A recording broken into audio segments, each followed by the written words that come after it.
Hello friends, last lecture में हम लोगों ने कैपेसिटी टू कॉन्ट्रैक्ट में सेक्शन 11 को डिस्कस किया था, जहाँ पे हम लोगों ने बोला है कि मेजर पर्सन है वो कॉन्ट्रैक्ट में आने के लिए एलिजिबल है। अगर मेजर पर्सन कॉन्ट्रैक्ट में आता है तो कॉन्ट्रैक्ट एनफोर्सेबल बाय लॉ रहेगा। अगर माइनर पर्सन कॉन्ट्रैक्ट में आता है तो वो कॉन्ट्रैक्ट का या वो अग्रीमेंट का इफेक्ट्स क्या होगा, इसके रिगार्डिंग भी हम लोगों ने डिस्कस किया है। अगर आपने वो मेरा वीडियोस नहीं देखा है तो प्लीज़ वो मेरे प्लेलिस्ट में जाके वो वीडियो एक बार देख लेना। आज का जो हमारा टॉपिक है सेक्शन 12 है, जो कि competency to contract regarding the unsound mind, इसके रिगार्डिंग बात कर रहा है कि कोई भी पर्सन है जो अनसॉन माइंड है या पर्सन डिस्क्वालीफाइड बाय लॉ है, ऐसे पर्सन अगर कोई अग्रीमेंट या कॉन्ट्रैक्ट करते हैं तो उनका स्टेटस क्या होगा, उसके रिगार्डिंग हम लोग सेक्शन 12 में डिस्कस करने वाले हैं। देखो, सेक्शन 12 में ऐसे बोला है कि कोई भी अग्रीमेंट है अनसॉन माइंड पर्सन के साथ में होता है तो agreement not enforceable by law, मतलब वो अग्रीमेंट रहेगा वॉइड, जो कि एनफोर्सेबल बाय लॉ नहीं होगा। ये कहाँ पे मेंशन किया है? ये सेक्शन 12 में इंडियन कॉन्ट्रैक्ट एक्ट में मेंशन किया है। तो यहाँ पे आपको हमको ये पता रहना चाहिए कि साउंड माइंड का मतलब क्या होता है या अनसॉन माइंड का मतलब क्या होता है। कब साउंड माइंड कब अनसॉन माइंड पर्सन कॉन्ट्रैक्ट या अग्रीमेंट करता है वो एनफोर्सेबल होगा या कब नहीं होगा, उसके रिगार्डिंग भी एक्सप्लेनेशन हमको यहाँ पे देखने के लिए मिलेगा। देखो, अनसॉन माइंड पर्सन या साउंड माइंड पर्सन मतलब ऐसा पर्सन है जिस टाइम पे कॉन्ट्रैक्ट हो रहा है वो टाइम पे वो पर्सन को कॉन्ट्रैक्चुअल टर्म्स एंड कंडीशन क्या है, उसकी रैशनलिटी क्या है, उसकी रिलेविटी क्या है, ये सब कुछ अंडरस्टैंड हो रहा है, वो पर्सन को हम लोग साउंड माइंड पर्सन बोलेंगे। एग्जैक्टली उसके अपोजिट में ऐसा होता है कि कोई भी पर्सन जब कॉन्ट्रैक्ट हो रहा है वो टाइम पे कॉन्ट्रैक्चुअल टर्म्स एंड कंडीशन वो पर्सन अंडरस्टैंड नहीं कर पा रहा है या कोई भी रैशनल डिसीजन नहीं ले पा रहा है, तो वो पर्सन को हम लोग अनसॉन माइंड पर्सन डिक्लेयर करते हैं या अनसॉन माइंड पर्सन हम लोग उसको बोलते हैं। क्या होगा अगर कोई भी पर्सन है वो यूजुअली अनसॉन माइंड है बट ओकेजनली साउंड माइंड का हो जाता है, या यूजुअली साउंड माइंड का है या ओकेजनली वो अनसाउंड माइंड का पर्सन हो जाता है, तो वो टाइम पे अगर वो पर्सन या जिस स्टेट ऑफ माइंड में वो पर्सन ने कॉन्ट्रैक्ट में एंटर हुआ है या जब भी वो पर्सन कॉन्ट्रैक्ट में एंटर हुआ है वो टाइम पे वो पर्सन का स्टेट ऑफ माइंड क्या था, उसके ऊपर में कॉन्ट्रैक्ट का जो इफेक्ट्स है वो डिसाइड होता है। देखो, जब जिस टाइम पे वो पर्सन कॉन्ट्रैक्ट में एंटर हो रहा है, अगर वो साउंड माइंड है तो कॉन्ट्रैक्ट एनफोर्सेबल होगा। तो वो जिस टाइम पे वो कॉन्ट्रैक्ट कर रहा है या कॉन्ट्रैक्ट में एंटर हो रहा है वो टाइम पे वो पर्सन का जो मेंटल कंडीशन है वो अनसाउंडनेस है। अनसाउंड किसके रिगार्डिंग? या ये इडियट है, लूनाटिक है या इंटॉक्सिकेटेड नेचर का है वो पर्सन, तो वो contract not enforceable by law रहेगा। यहाँ पे sound mind, what is sound mind या हु इज साउंड माइंड, ये बेसिक क्वेश्चन हमारे सामने आता है। तो साउंड माइंड जो पर्सन है ही इज, जो साउंड माइंड पर्सन क्या है, he can understand it and forming a rational judgment as to it effects upon his interest. जो भी पर्सन अपना इंटरेस्ट या कॉन्ट्रैक्ट में एंटर कर रहा है वो कॉन्ट्रैक्ट का इफ या वो अग्रीमेंट का इफेक्ट क्या होगा, उसके रिगार्डिंग जो पर्सन अंडरस्टैंड करने के लिए कैपेबल है तो वो पर्सन को हम लोग साउंड माइंड यूजुअली बोलते हैं। ओके, उसके बाद में जो पर्सन है वो कॉन्ट्रेक्चुअल टर्म्स एंड कंडीशन वो अंडरस्टैंड नहीं कर पा रहा है तो वो पर्सन को हम लोग अनसाउंड माइंड बोलेंगे। ओके, तो यहाँ पे हम लोग एक देखेंगे कि contract by a person of unsound mind, कोई भी पर्सन है अनसाउंड माइंड पर्सन के साथ में जब कॉन्ट्रैक्ट या अग्रीमेंट करता है तो उसका स्टेटस क्या रहेगा। जैसे कि हम लोगों ने इसके पहले डिस्कस किया था कि पर्सन है वो यूजुअली साउंड माइंड है लेकिन ओकेजनली अनसाउंड माइंड हो गया, और ड्यूरिंग द अनसाउंडनेस वो पर्सन के साथ में अगर कोई पर्सन अग्रीमेंट या कॉन्ट्रैक्ट करता है तो वो contract not enforceable by law रहेगा। तो यहाँ पे आप एक बार वो देख लेना कि देखो, unsound mind to under the Indian contract act, जो अनसॉन माइंड पर्सन है इनकेपेबल है कॉन्ट्रैक्ट करने के लिए। अगर वो पर्सन कॉन्ट्रैक्ट में भी एंटर करता है वो कॉन्ट्रैक्ट का स्टेटस वॉइड रहेगा। ओके, तो ये इसके पहले भी हम लोगों ने क्या किया है, डिस्कस किया है। या unsound mind person whether the person can understand the business and forming a rational judgment as to its effects upon his interest. Idiot, lunatic, drunkard, peoples are example those who have unsoundness. जो भी person है वो contractual terms and condition understand नहीं कर पा रहे, जो उसके एग्जांपल्स हम लोग ने यहाँ पे लिए, कोई भी इडियट है, लुनाटिक है या ड्रंकर पर्सन है, उनके साथ में जब वो अनसाउंडनेस के स्टेट में उनका माइंड रहता है, वो टाइम पे अगर हम लोग अग्रीमेंट या कॉन्ट्रैक्ट करते हैं, वो एनफोर्सेबल बाय लॉ नहीं रहेगा। यहाँ पे ऐसे क्लियरली बोले ये इलस्ट्रेशन में कि लाइबिलिटी फॉर नेसेसरी, यहाँ पे अनसॉल्वेंट पर्सन के साथ में कॉन्ट्रैक्ट करना या अग्रीमेंट करना वो नॉट एनफोर्सेबल बाय लॉ है, वो एनफोर्सेबल नहीं होगा। लेकिन क्या है कि कोई भी ऐसे person liability for necessaries of life to supply to person of unsound mind the same as for minor, जो सेक्शन 68 में दिया है कि कोई भी पर्सन है जो अनसाउंड माइंड पर्सन है या माइनर है या कोई भी इडियट है, ड्रंकर है या लूनाटिक पर्सन है, वो पर्सन को हम लोग नेसेसिटीज सप्लाई कर रहे हैं, तो वो टाइम पे जो हमारा अग्रीमेंट या कॉन्ट्रैक्ट होगा वो एनफोर्सेबल बाय लॉ होगा। वो पर्सन से हम लोग जो भी हम लोगों ने एक्सपेंसेस किए वो हम लोग रिकवर वो पर्सन से कर सकते हैं। उसके बाद में हम लोग ये देखेंगे competency to contract persons disqualified by law, कौन से ऐसे पर्सन है जो कॉन्ट्रैक्ट में आने के लिए लॉ ने डिस्क्वालिफाइड की है अदर देन अनसॉल्ड माइंड पर्सन। तो यहाँ पे ऐसे कुछ एग्जांपल्स दिए हैं, जैसे कि फॉरेन सॉवरियन पर्सन है, तो वो पर्सन को लॉ ने डिस्क्वालिफाइड किया है कॉन्ट्रैक्ट या अग्रीमेंट में आने एंटर करने के लिए। कन्विक्टेड पर्सन, कन्विक्शन, जिस पर्सन को कन्विक्शन हुआ है वो पर्सन है। एलियन एनिमी, अगर अपने देश के दुश्मन है वो भी अग्रीमेंट या कॉन्ट्रैक्ट नहीं कर सकते without prior approval of the central government, या उनके साथ में हम लोग अग्रीमेंट या कॉन्ट्रैक्ट करते हैं वो नॉट एनफोर्सेबल बाय लॉ रहेगा। इंसॉल्वेंट पर्सन है, कोई भी पर्सन इंसॉल्वेंट करके डिक्लेयर हो गया है, बैंकरप्ट है, वो भी पर्सन के साथ में हम लोग अग्रीमेंट या कॉन्ट्रैक्ट नहीं कर सकते हैं। या लास्ट में ऐसे बोला है कि कोई भी ऐसे पर्सन वो डिस्क्वालिफाइड बाय लॉ है, वो पर्सन क्या है, लॉ ने क्या किया, वो पर्सन को डिस्क्वालिफाइड किया है कॉन्ट्रैक्ट में एंटर कराने के लिए। फॉर एग्जांपल पर्दा नशीन वुमन वगैरह है जिनको लॉ ने डिस्क्वालिफाइड किया है कॉन्ट्रैक्ट में आने के लिए। ओके, अगर वो person their contract by such person is void, अगर ऐसे पर्सन के साथ में कोई भी पर्सन अग्रीमेंट करता है या कॉन्ट्रैक्ट करता है वो नॉट एनफोर्सेबल रहेगा, वो वॉइड रहेगा। यहाँ पे एक और पॉइंट डिस्कस करना है, कॉन्ट्रैक्ट बाय डिस्क्वालिफाइड पर्सन। जो डिस्क्वालिफाइड पर्सन है कौन से, माइनर है या अनसॉल्ड पर्सन है, फॉर उसके अलावा भी कोई भी ऐसे पर्सन्स है जो लॉ ने उनको डिस्क्वालिफाइड किया है, जैसे कि एम्बेसडर वगैरह है या एलन एनेमी है, वो पर्सन क्या है, डिस्क्वालिफाइड किए हैं लॉ ने, वो पर्सन के साथ में अगर हम लोग कॉन्ट्रैक्ट या अग्रीमेंट करेंगे वो नॉट एनफोर्सेबल बाय लॉ रहेगा। In the eyes of law वो अग्रीमेंट और कॉन्ट्रैक्ट का कोई भी मीनिंग नहीं रहेगा। यहाँ पे एग्जाम्पल से एक बार देख लेना कि ऐसा लूनाटिक असैलम, कोई भी ऐसे पर्सन है वो क्या है, लूनाटिक है।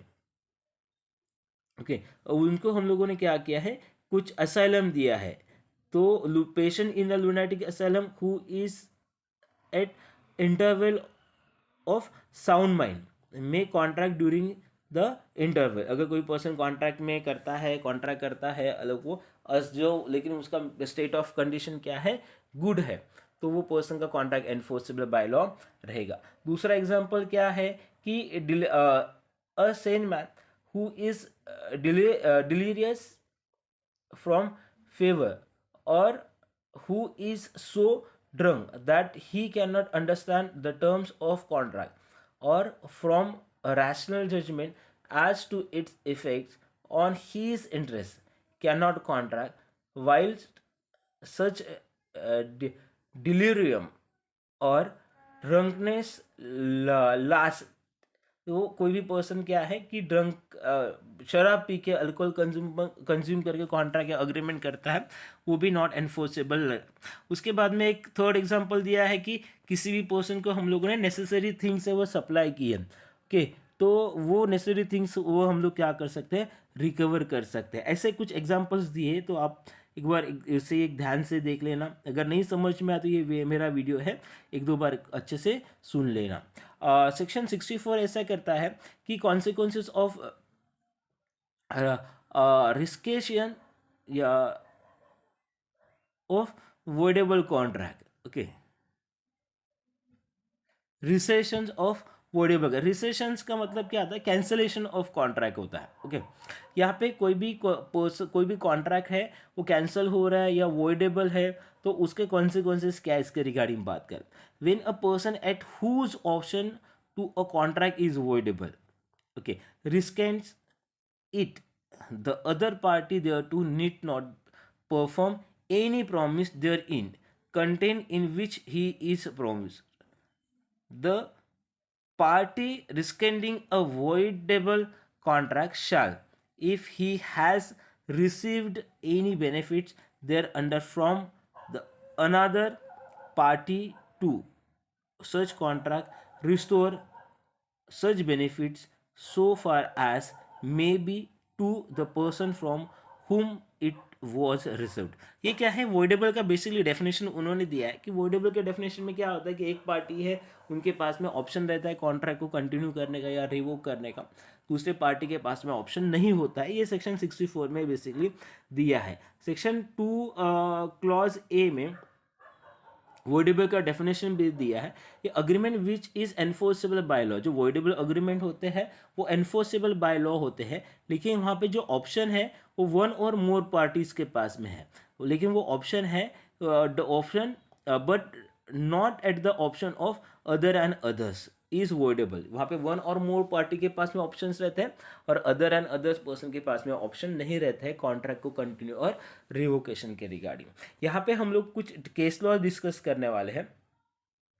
सिनया पिल्लई वर्सेस मुन्नीस्वामी अय्यर का केस है ये वाला. ये केस में क्या हुआ है, ये इक्विटी प्रिंसिपल से इसके रिगार्डिंग ये केस डिस्कस किया है. इसके पहले हम लोगों ने ये जो केस है वो डिस्कस किया, तो यहाँ पे हम लोग ज़्यादा टाइम वेस्ट नहीं करेंगे.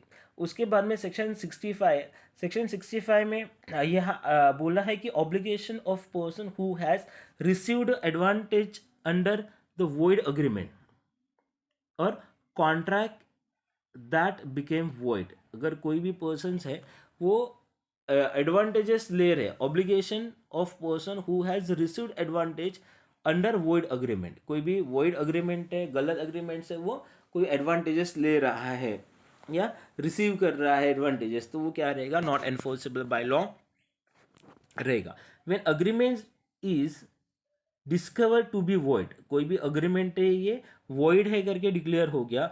When a contract became a void, a person who has received any advantages under such agreement or contract is bound to restore it or to make compensation for it to the person from whom he received it. अगर कोई भी not enforceable by law agreement या contract है, वहाँ से अगर किसी भी पर्सन ने एडवांटेजेस है वो रिसीव किए, तो वो पर्सन को वो रिस्टोर करना पड़ेगा. ये सेक्शन 65 में दिया है. ओके, तो सेक्शन 65 है एकदम, एक्चुअली ये इम्पोर्टेंट सेक्शंस है. एक थोड़ा सा एक बार देख लेना उसको आप. यहाँ पे हम लोग कुछ एग्जांपल्स लेते हैं. ए page B 1,000 rupees in consideration of B's promising to marry C, A's daughter. C is dead at the time of promise. The agreement is void, but B must repay A the 1,000 rupees. यहाँ पे A और B के regarding क्या हो गया? Marriage के regarding agreement हो गया, लेकिन वहाँ पे क्या है, जो C है वो डेड हो गई, वो मर गई है, लेकिन जो भी पैसा B ने रिसीव किया है तो वो पैसा B को रिफंड करना चाहिए. ओके, इसके रिगार्डिंग ही वो इलस्ट्रेशन दिया. सेक्शन 68 ये कहता है कि claim for necessary supply to person incapable of contracting और ऑन हीज अकाउंट. तो यहाँ पे ऐसे बोला है कि इसके पहले हम लोगों ने प्रीवियस लेक्चर में भी इस टाइम डिस्कस किया था, तो यहाँ पे नेसेसरी सप्लाई के रिगार्डिंग बात कर रहे हैं, जहाँ पे सेक्शन 11 और सेक्शन 12 में जो भी ऐसे पर्सन है वो कॉन्ट्रैक्ट या अग्रीमेंट में नहीं आ सकते हैं. ओके, फॉर एग्जाम्पल माइनर हो, पर्दनेशन वूमेन हो या ओल्ड एज पर्सन हो, लेकिन वो पर्सन को नेसेसरी सप्लाई करना, ओके, ये गलत नहीं है. अगर हम लोगों ने उनको नेसेसरी सप्लाई की है तो जो भी हमारे एक्सपेंसेस है हम लोग वो रिकवर कर सकते हैं, ऐसा सेक्शन 68 में स्पेसिफिकली बोला है। ओके, ये हम लोगों ने इसके पहले ये एग्जांपल्स वगैरह प्रीवियस लेक्चर में डिस्कस की है, तो यहाँ पे हम लोग यहाँ पे ज़्यादा टाइम वेस्ट नहीं करेंगे। देखो यहाँ पे हम लोग केस लॉज है, केस लॉज यहाँ पे देख लेंगे। देखो ये पहला केस लॉज है श्री कालू काकुलम श्री काकुलम सुब्रमण्यम वर्सेस सुब्बाराव। ये भी केस हम लोगों ने ऑलरेडी इसके पहले डिस्कस की है। ये mortgage debt of his father, minor and his mother, the minor sold a piece of land to the holder of the promissory note and satisfaction of the debt. He paid off a mortgage and got possession of the land, but later the minor claimed that because of his minority, the contract was void, and he determined the possession of land. But the court held that the contract was for the benefit of the minor and was entered into by his guardian in his mother and thus was a valid one. यहाँ पे ऐसे specifically ये case में बोला है कि कोई भी पर्सन है वो माइनर के बेनिफिट्स के लिए अगर वो अग्रीमेंट कर रहे हैं, ओके, या वो अग्रीमेंट कैसा रहेगा, एनफोर्सेबल बाय लॉ रहेगा, ये केस में बोला है। उसके अलावा भी हमारे पास में सूरज नारायण वर्सेस सुखू अहिर ये केस है। यह केस में ऐसे बोला है कि person borrowed some money during his minority and after attaining the age of majority he made a fresh promise to pay the sum and interest thereon, but this contract was not enforceable due to the reason that the consideration received during minority is not a good consideration। तो यहाँ पे वो person क्या है, खुद होके ready है minor, जब वो माइनर था उन्होंने कुछ तो भी पैसे ले लिए उधर, और वो मेजर हो गया और खुद होके वो बोल रहा है कि मैं पैसे पे करने के लिए रेडी हूँ, लेकिन वो एक्चुअली में प्रीवियस जो कॉन्ट्रैक्ट हुआ है उनका वो नॉट एनफोर्सेबल बाय लॉ रहेगा, बिकॉज वो टाइम पे जो कॉन्ट्रैक्ट हुआ है वो पर्सन था वो माइनर था। उसके बाद में कुंदन बीबी वर्सेस श्री नारायण, ये भी एक इंटरेस्टिंग केस है। ये केस में ऐसे बोला है कि देखो यहाँ पे क्या है कि while minor received some goods from K in connection with his business and was in डेब्ट to him, when attended a majority he took some more money and executed a bond for paying the total of K in an action by K to recover the said amount. It was contended by S that he was not liable to pay as they purported to be in his minority. तो यहाँ पे एक simple उन्होंने बोला है कि कोई भी पर्सन है during the course of minority agreement करता है, अगर उसके बाद वो मेजर हो जाता है फिर भी वो पर्सन लोन लेता है मेजर होने के बाद में सेम पर्सन से और उसको प्रॉमिस करता है कि मैं पास्ट डेप्ट है वो भी मैं रिपे करूँगा, तो वो टाइम पे भी ये हमारा अग्रीमेंट है वो एनफोर्सेबल बाय लॉ रहेगा। उसके बाद में कुंवरलाल वर्सेस सूरजमल का एक केस है, ये भी केस ऐसे एक इंटरेस्टिंग केस है। यहाँ पे ऐसे बोला है कि necessary provided to minor, it was held that the house given to a minor on rent for living in it और and continue he studies is part a necessities. अगर किसी भी पर्सन को हम लोग स्टडी करने के लिए घर दे रहे तो वो भी एक नेसेसिटी की कैटेगरीज में आता है, वो एनफोर्सेबल बाय लॉ रहेगा। तो माय डियर फ्रेंड्स, मैं आई होप सो कि जो भी लेक्चर्स मैंने यहाँ पे डिलीवर किया है तो आपको समझ में आ गया रहेगा। अगर फिर भी आपको कुछ डाउट्स हैं तो प्लीज़ मुझे कमेंट बॉक्स में एक बार मेंशन कर देना, और सेम जो मेरा वीडियोस अगर आपको अच्छा लगे तो अपने फ्रेंड्स को भी आप फॉरवर्ड कर देना। Okay, thank you so much.